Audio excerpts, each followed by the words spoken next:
감사합니다. 우리 사도신경으로 신앙 고백 같이 드리겠습니다.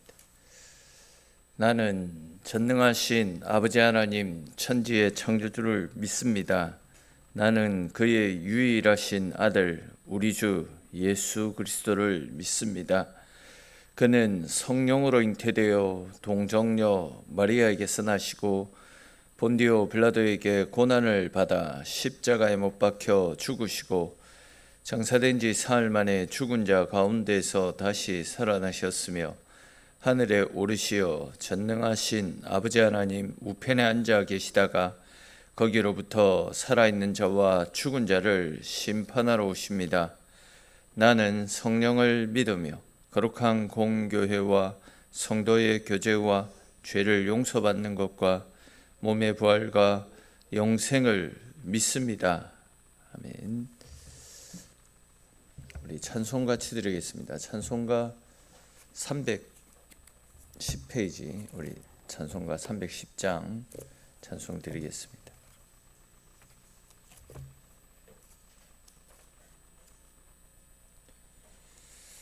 찬송가 310장 3절까지, 찬송가 310장 3절까지 찬송 드리겠습니다.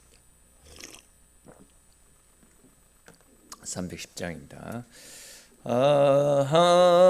하나님의 은혜로 있을 데 없는 자 왜 구속하여 주는지 난 알 수 없도다. 내가 믿고 또 의지함은 내 모든 형편하시는 주님 늘 보호해 주실 것을 나는 확실히 아네. 왜 내게 굳센 믿음과 또 복음 주셔서 내 마음이 항상 편한지 난 알 수 없도다. 내가 믿고 또 의지함은 내 모든 형편하시는 주님 늘 보호해 주실 것을 나는 확실히 아네. 왜 주셔서 내 마음 감동해 주 예수 믿게 하는지 난 알 수 없도다.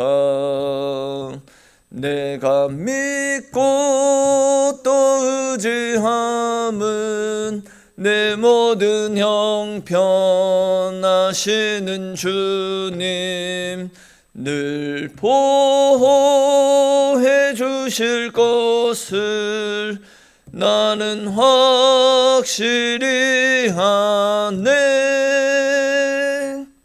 아멘. 오늘 우리 함께 나눌 말씀 보겠습니다. 오늘 말씀은 로마서 4장에 있는 말씀입니다. 로마서 4장 1절에서 12절까지 말씀입니다.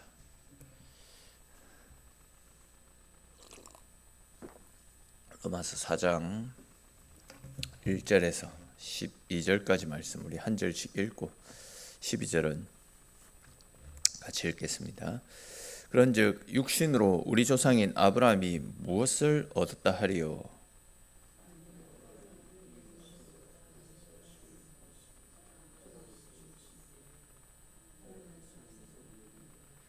성경이 무엇을 말하느냐? 아브라함이 하나님을 믿음에 그것이 그에게 의로 여겨진 바 되었느니라.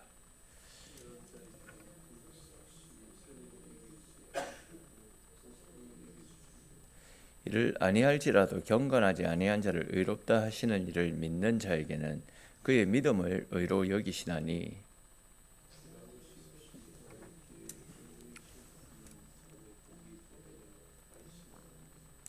불법이 사함을 받고 죄가 가리어짐을 받는 사람들은 복이 있고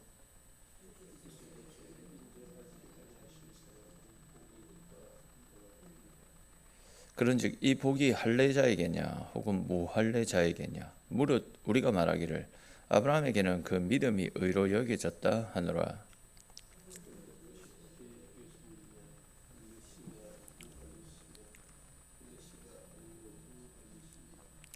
그가 할례의 표를 받은 것은 무할례 시에 믿음으로 된 의를 인친 것이니 이는 무할례자로서 믿는 모든 자의 조상이 되어 그들도 의로 여기심을 얻게 하려 하심이라. 또한 할례자의 조상이 되었나니 곧 할례 받을 자에게뿐 아니라 우리 조상 아브라함이 무할례 시에 가졌던 믿음의 자치를 따르는 자들에게도 그러하니라. 아멘.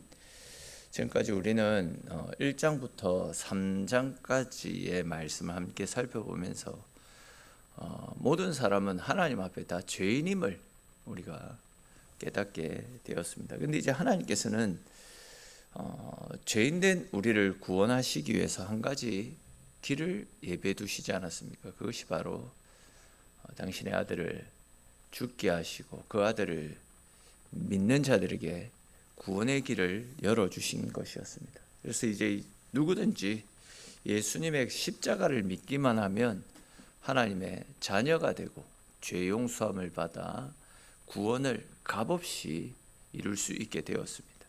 하나님은 십자가 외에 다른 그 어떤 구원의 길도 우리에게 열어주신 적이 없었습니다. 근데 이제 안타깝게도 바울이 전하는 이 복음의 메시지를 유대인들은 받아들이지 않았습니다. 어떻게 믿음으로 구원을 얻을 수 있느냐? 계속해서 믿음으로 이루는 구원의 은혜를 부정했더랬습니다. 그들은 그들의 믿음의 근본, 근원이라 할 수 있는 아브라함의 예를 들면서 구원은 믿음이 아니라 행위에서 비롯되어지는 것이다. 이런 논리로 주장을 펼쳤습니다. 하나님께서 아브라함에게 예를 들어서 이제 하나님께서 아브라함에게 떠나라 하시니까 아브라함이 말씀을 따라 떠났고 또 너희 아들 이삭을 바쳐라 하셨기 때문에 아브라함이 그 아들을 칼로 찌를 정도로 행위를 순종을 하는 행위를 보였기 때문에 하나님께서 그를 의롭다 하신 것이다. 또 이런 순종하는 행위를 보시고 네가 나를 믿는 줄을 이제야 내가 알았다라는 하나님의 말씀이 임하지 않았느냐. 이런 주장으로 믿음은 믿음으로 의에 이르는 것이 아니라 행위로 구원에 이르는 것이다. 유대인들은 이런 주장을 펼쳤더랬습니다. 그런데 이제 이 말에 대해서 바울은 계속해서 잘못된 것임을 지적합니다. 일단 바울은 이 말씀을 듣는 사람들에게 오해하지 말라고 딱 잘라 말합니다. 아브라함이 가나안 땅에 들어온 지 15년이 지났습니다. 그의 나이는 90세에 이르렀습니다. 더군다나 이제 그의 아내 사라는 나이가 80이 되었습니다. 이런 상황 속에서 하나님께서 어느 날 밤 아브라함에게 찾아가셨습니다. 그리고는 이제 하늘을 우러러 무뼈를 셀 수 있나 보라. 네 자손이 이와 같이 될 것이다. 이런 약속을 하셨습니다. 근데 이제 여러분 90세의 노인과 80세의 여자 사이에서 자녀가 나오고 또 너희의 자손이 하늘의 별과 같이 많아지게 될 것이다 라는 이 약속은 상식적으로 도저히 이루어질 수 없는 터무니없는 말씀 아닙니까? 그럼에도 불구하고 아브라함은 하나님의 말씀을 믿었습니다. 그리고 이제 바로 그때에 창세기 15장 6절에 기록된 것처럼 아브라함이 여호와를 믿으니 이를 그의 의로 여겼다. 이렇게 말씀을 하고 있지 않습니까? 즉 아브라함이 하나님을 믿는 믿음을 하나님께서 아브라함의 의로 여겨주셨다라는 겁니다. 이 믿음을 보시고 하나님의 칭찬이 아브라함에게 주어졌다라는 거죠. 의롭다 하심을 있은 후에, 그러니까 의롭다 하심이 있은 후에 창세기 22장에 보시면 이삭을 바치는 사건이 있었더랬습니다. 즉 바울은 성경의 논리적인 순서를 살펴봐라 이야기를 하고 있는 겁니다. 먼저 믿음으로 의롭다 하심을 받은 다음에 믿음의 검증으로서 이삭을 바치는 사건이 있지 않았느냐. 그러니 아브라함이 행위로 구원을 받았느냐 아니면 믿음으로 의롭다 하심을 받았느냐 말해보라 이야기를 하고 있습니다. 여러분, 아브라함이 하늘의 별보다도 많은 자식을 얻을 수 있을 정도로, 또한 하나님께 의롭다 하심을 받을 수 있을 정도로 그에게 그가 충성스러운 삶을 살았습니까? 그렇지 않지 않습니까? 오직 한 가지, 아브라함이 내세울 수 있는 것은 하나님을 믿고 신뢰한 것밖에 없었더랬습니다.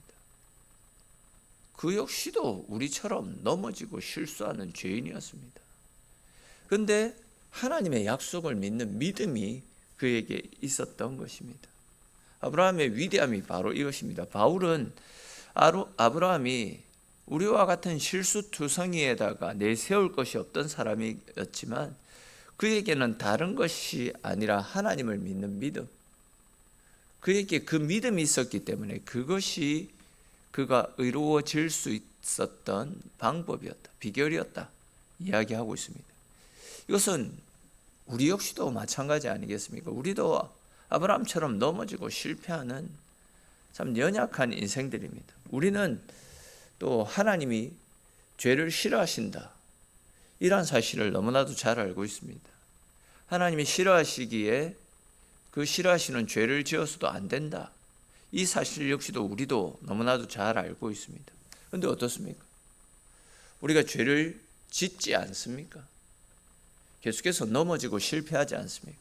근데 이제 하나님께서는 그렇게 죄를 짓고 넘어지는 우리의 연약한 행위를 보시는 것이 아니라, 그렇게 넘어지지만 그럼에도 불구하고 하나님을 믿고 하나님의 말씀대로 살려고 발버둥치는 우리 속에 있는 그 모습을, 우리가 죄인이기에 하나님 아니고서는 안 됨을 알고 그럼에도 불구하고 하나님을 찾는 우리의 모습을 의로 여겨주신다라는 겁니다. 한마디로 우리의 구원은 우리의 행위에서 비롯되어지는 것이 아니라 하나님을 믿는 우리 속에 있는 그 믿음, 그 믿음으로 우리가 구원에 이르는 것임을 바울이 계속해서 지금 열변을 토하고 있는 것입니다.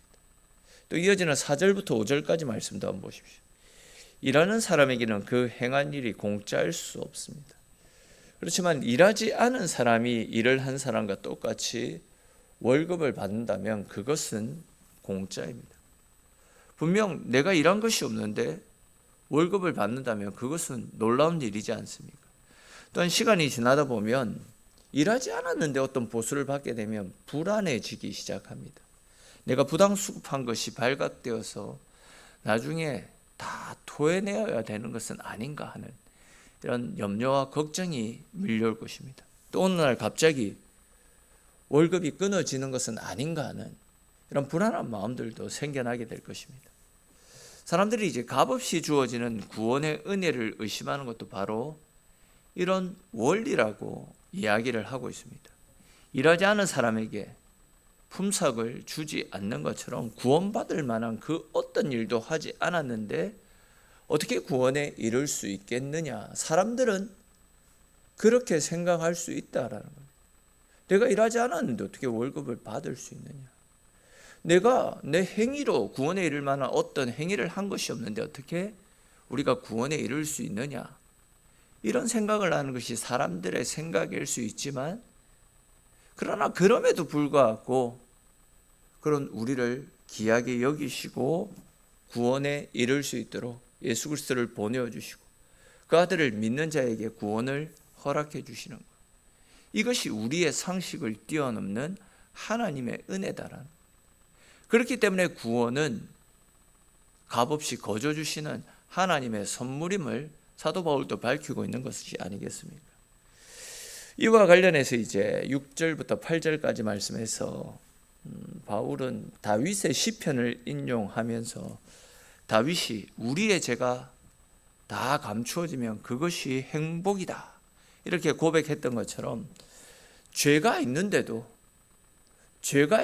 불구하고 죄가 없는 사람처럼 죄가 가려진 사람은 복되고 행복한 사람임을 이야기하고 있지 않습니까?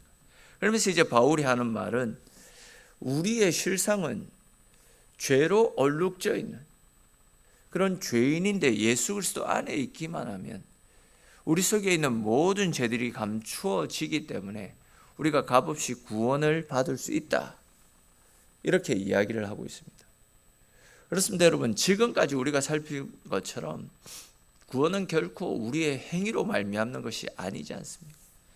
하나님을 믿는 믿음, 그 믿음으로 그리스도 예수 안에 머물러 있을 때에 우리의 죄들이 가리움을 받고 하나님의 자녀가 되어 구원에 이를 수 있는 것입니다.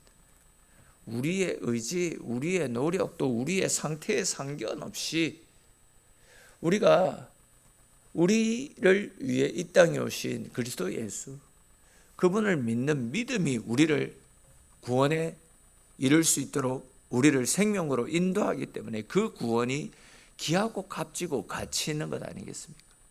그러므로 여러분, 아무런 자격 없는 나에게 세상에서 가장 귀한 구원의 은혜를 조건 없이 값없이 거저 나누어 주신 그 십자가의 사랑, 십자가의 은혜에 늘 감사하면서 우리의 남은 여생이 십자가의 은혜의 빚진 자로서 하나님의 사랑 안에 거하며 그 사랑의 증인으로서의 삶을 살아가는 저와 여러분들이 될 수 있기를 바랍니다. 지금까지 계속해서 바울은 구원은 우리의 행위에서 비롯되어지는 것이 아니다 라는 사실을 계속해서 열변을 하고 있지 않습니까? 근데 이어지는 말씀에서 바울은 또 한 가지 구원은 할례로 이루어지는 것도 아니다라는 사실을 재차 강조하고 있습니다. 아브라함은 그가 의롭다 함을 받은 이후에 14년이 지나서야 할례를 받았습니다. 즉 할례 받기 14년 전에 이미 그는 믿음으로 구원을 받았다. 그 사실을 지금 바울이 이야기를 하고 있습니다. 그렇기 때문에 할례는 그가 의롭다함을 받은 믿음의 사람이다라는 것을 확인해 주는 하나의 표식에 지나지 않습니다. 이것은 결국 무엇을 이야기합니까? 할례가 구원의 조건이 될 수 없다라는 것을 증거하는 말씀입니다. 10절을 보십시오. 그래서 그것이 어떻게 여겨졌느냐? 할례시냐 무할례시냐? 할례시가 아니요 무할례시다. 이렇게 말씀을 하고 있지 않습니까? 즉 아브라함이 하나님으로부터 의롭다 칭함을 받은 것은 할례 받기 전이다라는 겁니다. 할례를 받기 14년 전에 이미 아브라함은 하나님으로부터 의롭다 칭함을 받았다. 그러므로 구원을 받은 것은 할례와 무관하다. 이 사실을 지금 역설하고 있는 거죠. 그러니까 이제 자기 조상 아브라함이 할례를 받아서 의인이 되었다 이렇게 말하는 유대인들의 생각이 틀렸음을 정확하게 지적하고 있는 겁니다. 그렇기 때문에 바울은 갈라디아서 5장 6절 말씀에서도 그리스도 예수 안에서는 할례나 무할례가 효력이 없되 사람으로서 역사하시는 믿음뿐이다. 이렇게 이야기를 했던 겁니다. 즉 예수 그리스도 안에서는 할례를 받고 안 받고의 문제가 중요한 것이 아니라 예수님을 믿는 믿음, 그 믿음이 결국은 우리를 구원으로 이끄는 것임을 분명하게 말씀하고 있는 것입니다.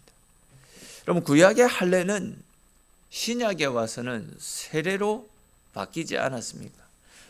아시듯이 세례는 예수님을 통해서 죄 용서를 받은 사람이 예수를 믿음으로 내가 죄 씻음을 받았다라는 것을 고백하는 신앙의 행위이지 세례 자체가 우리의 죄를 씻겨주고 우리의 구원을 확증해 주는 것은 아니다라는 겁니다. 세례 받았다라고 해서 천국에 가는 것이 아니다라는 겁니다. 우리는 오직 예수님을 믿는 믿음, 믿음으로만 구원을 받을 수 있는 것입니다. 또 이어지는 말씀을 계속 보시면 아브라함은 율법으로도 의롭다함을 받지 않았다, 이렇게 이야기합니다. 그러니까 아브라함이 율법을 지켰기 때문에 의롭다함을 받은 것이 아님을 이야기하고 있습니다. 만약에 아브라함이 율법에 있는 조항들을 잘 지켰기 때문에 하나님 앞에서 의인으로 인정받았다라고 한다면, 중요한 것은 아브라함은 율법이 있는 시대에 살았어야만 했습니다. 조금 복잡한 이야기일 수 있는데 간단하게 소개를 하면 이런 이야기입니다. 아브라함은 쉽게 말해서 율법이 없는 시대에 살았습니다. 아브라함은 모세가 하나님으로부터 율법을 받기 훨씬 전에 사람 아닙니까? 그러니까 율법이 모세를 통해서 이스라엘 백성들에게 주어지기 훨씬 전에 살았던 사람이 아브라함이다라는 거죠. 그러니까 이제 율법이 생겨나기 500년 전에 아브라함은 하나님으로부터 의롭다함을 받은 인물입니다. 무슨 이야기입니까? 율법의 준행 여부가 우리가 의롭게 되는 것은 아니다. 율법의 준행 여부와 우리의 의로움은 아무런 상관관계가 없다라고 바울이 외치고 있는 겁니다. 그럼 지금까지 사도 바울이 외치고 있는 말씀의 핵심이 무엇입니까? 구원을 얻을 수 있는 길은 오직 한 가지임을 이야기하고 있습니다. 그것은 다른 것이 아니라 예수 그리스도를 믿는 우리의 믿음이다라는 거죠. 즉 우리에게 하나님을 믿는 믿음만 있으면 우리의 의와 행위에 상관없이 우리는 구원에 이를 수 있게 된다라는 겁니다. 즉 우리 모두는 우리의 어떠함과 상관없이 십자가의 은혜로 말미암아 구원을 그냥 값없이 공짜로 선물로 받은 하나님의 자녀입니다. 아무런 자격도 없고 경건하지 못함에도 불구하고 무조건 우리가 그리스도 예수 안에 있기 때문에 무조건 우리를 의롭다 여겨주시는 하나님의 은혜와 십자가의 사랑으로 말미암아 우리 모두가 구원에 이를 수 있게 된 것입니다. 이것이 바로 은혜임을 바울은 역설하고 있는 것입니다. 이 놀라운 복음의 은혜를 몰라 죽어가고 있는 사람들을 구원하고 살리기 위해서 바울은 자기 목숨을 걸고 있는 것 아니겠습니까? 이렇게 한 사람의 희생과 섬김을 통해서 오늘날 이 시대에 우리에게도 복음이 증거되어질 수 있게 된 것이고, 그 은혜로 말미암아 우리같이 연약한 사람이 천국을 소망하며 믿음 가운데 살아갈 수 있게 된 것입니다. 구원은 여러분 값없이 거저 주시는 하나님의 선물입니다. 우리는 우리의 행위에도 불구하고 하나님의 크신 사랑으로 말미암아 구원을 값없이 공짜로 선물로 받은 하나님의 자녀입니다. 이것이 가장 귀하고 가치 있고 소중한 은혜 아니겠습니까?